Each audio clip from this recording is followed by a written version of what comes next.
Dobré, ráno, popoludnie, večer.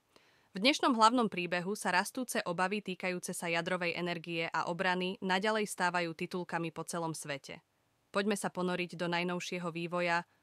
Napätie v rámci globálnych diskusí o jadrovej energetike je tento týždeň vysoké. Tu sú kľúčové príbehy, ktoré vytvárajú vlny.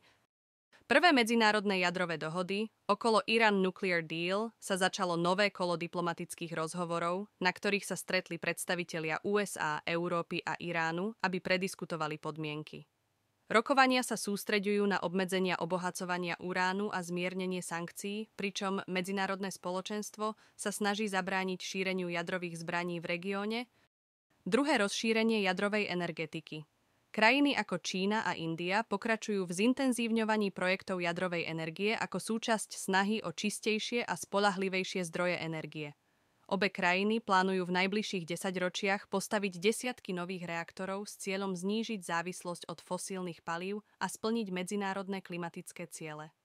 Závažnými problémami však zostávajú obavy o bezpečnosť a nakladanie s jadrovým odpadom. Tretia modernizácia jadrových zbraní. Vo vojenských správach Spojené štáty oznámili ďalšie investície do modernizácie svojho arzenálu jadrových zbraní.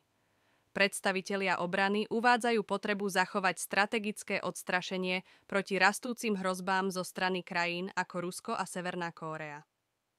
Kritici tvrdia, že tieto akcie by mohli spustiť preteky v zbrojení a podkopať snahy o odzbrojenie. Štvrtá kontroverze jadrového odpadu. Doma pokračuje diskuse o likvidácii jadrového odpadu. Navrhovaná lokalita Yucca Mountain zostáva kľúčovým problémom, pričom niektorí obhajujú jej použitie ako riešenie dlhodobého skladovania, zatiaľ čo iní tvrdia, že predstavuje environmentálne a bezpečnostné riziká pre okolité komunity. Zhrnutie.